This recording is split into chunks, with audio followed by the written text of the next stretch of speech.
Okay, fellas, the dominoes are all in place. Time to pull off the big heist. First, Murray will help me break into the old water tower. From there, I should be able to shut down the plaza fountain. Dimitri's sure to send someone out to get the repair truck.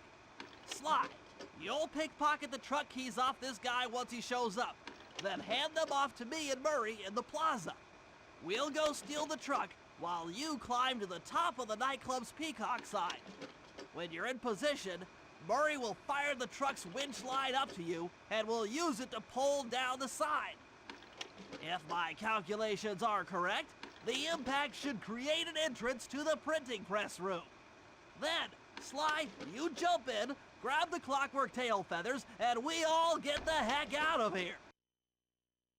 Hey everybody, my name is BlakJak. Welcome back to Sly 2. In the last episode, we did everything that we need in order to begin Operation ThunderBeak.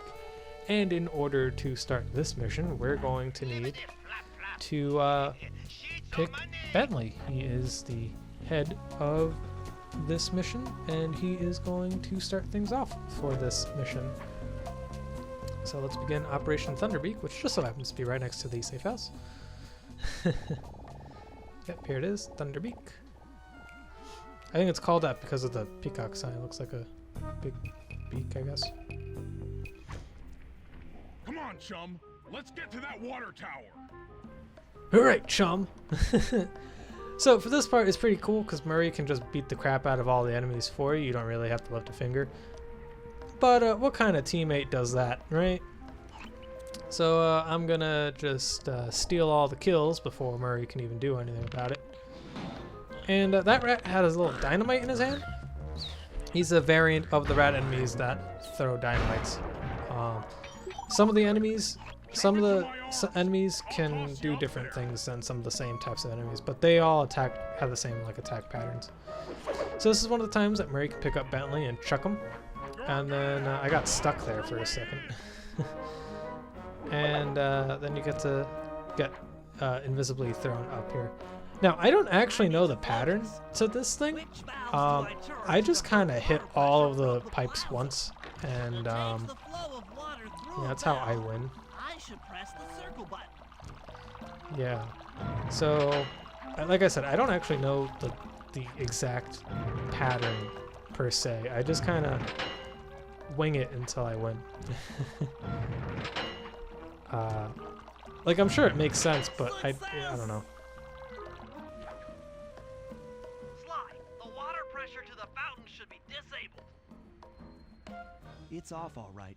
They're already sending out the repair guy to fix it up. Pickpocket the keys to his repair truck without being seen. You said without being seen, Bentley? Alright, I hear you loud and clear, Bentley. Loud and clear. Let's be seen, guys. Yeah. So you don't have to worry about being too stealthy in this game. Stealth only matters in like a handful of missions, like 2 of them. And by that, it's like if you get caught, you know, that kind of thing. But really, as long as you don't break the key, you're fine. Also, don't jump in the water. They'll hear the splash and then go check it out. But Okay, head back to the fountain to make the exchange. I'm ready. Here, guys. It's all you. Let's head out for the repair truck. All right. So if you were to follow the repair guy, you would know where the repair truck is. But otherwise, there would be a waypoint. But if you saw earlier in the level, you would have seen a truck. That's the repair truck. So we're gonna head over there. It has a tow line on it. I just wanted to make sure that flashlight guard wasn't running my way. Even though I have Murray with me, I don't like setting off the lights, the flashlight guards. Position on top of the nightclub's peacock sign for phase 3. Alrighty, so peacock sign. If you saw the bottles episode, you know that you could just climb around this balcony, then jump here, hug this wall, and then you can climb this way up this little pipe right here. Not too hard to figure out though.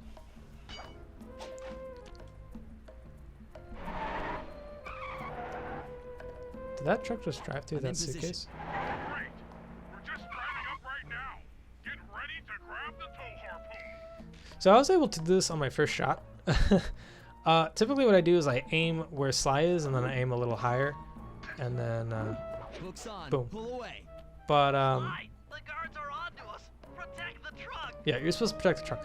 Now I actually lost here. Funny enough, I actually lost here like 2 or 3 times.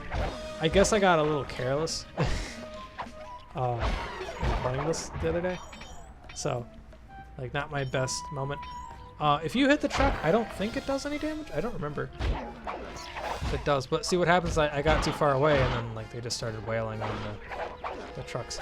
If you the best way to do it is if you stay right next to the truck, you can juggle it, you know.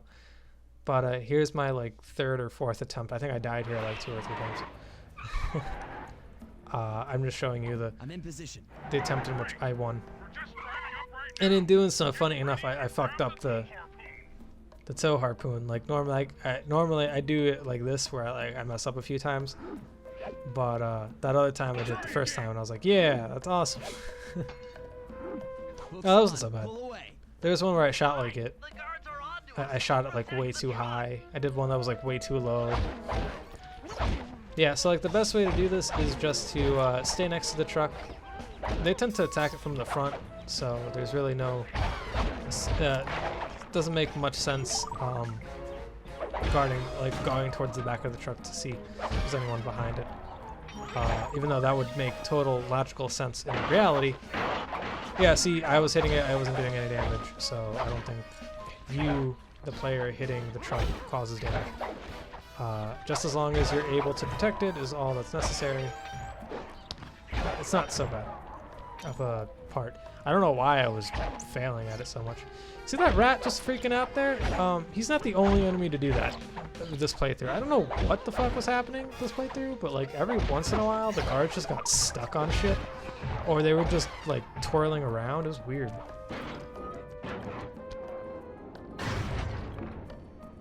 Behold the majesty of gravity and inertia. That was real subtle, Bentley. Okay, you jump in, grab the clockwork tail feathers, and we're out of here.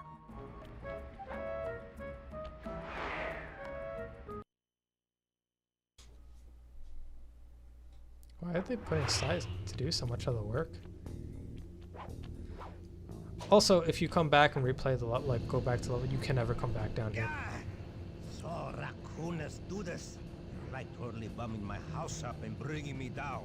So very uncool. Why can't you let birds and bees be free, bro? Listen, Dimitri, you have no idea what you're playing with. It'll bring more than your house down. Look, bro, I see you are a tough cowboy. A man with taste, style, vision, a connoisseur of finer things. Like me. Look, I'm sure that 2 cats in a bag like us can work something out. Yeah? We smooth. Yeah? Look, see the money. You like the money. You can take all you want. I can't. No deal. You and the rest of the Claw Gang have to be stopped. Clockwork will never again see the light of day. Just hand over the tail feathers and we can... What is this with clocks, bro? Have you no vision? Are you hearing what I beam to you? You think you have juice? Don't show me a little mind when talking about such big things. You think you can swing the bat? Show your bling and let me shine you. I have no idea what you're saying. And your suit sucks. Oh, let's dance! Q, greatest boss fight theme ever.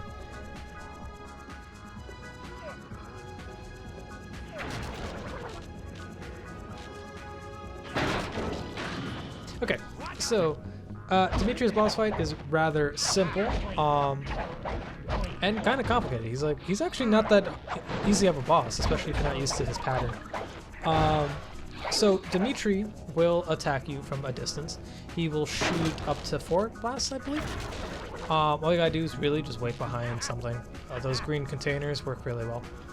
Until he shoots a blank, and then you can rush him and start attacking him.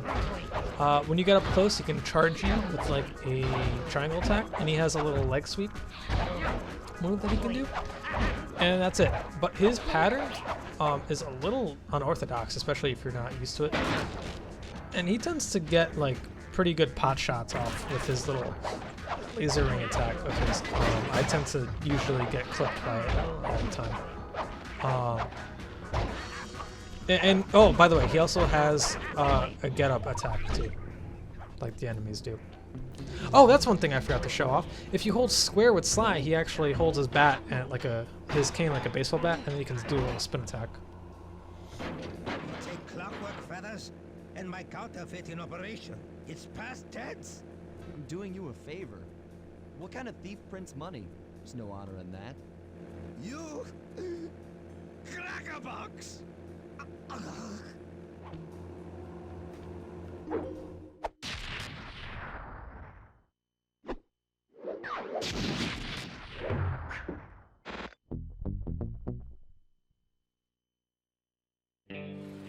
My gang and I had done it. The clockwork tail feathers were ours, and Dimitri's counterfeiting operation was ruined. Due to the untimely arrival of Carmelita, my escape got a little tricky. Angry at having just missed me, she took it out on Dimitri, shutting down the nightclub and throwing the frustrated forger behind bars. The gang and I headed out of town for a week in Monaco. Bentley wanted to try out his new card counting formula, and I figured the team had earned themselves a well-deserved break. Alrighty, guys. I hope you enjoyed the Operation ThunderBeak video. Next time in Slide 2, Band Themes, we're going to go into Episode 2. What's it called? A Starry-Eyed Encounter. Perfect. So I will see you guys then.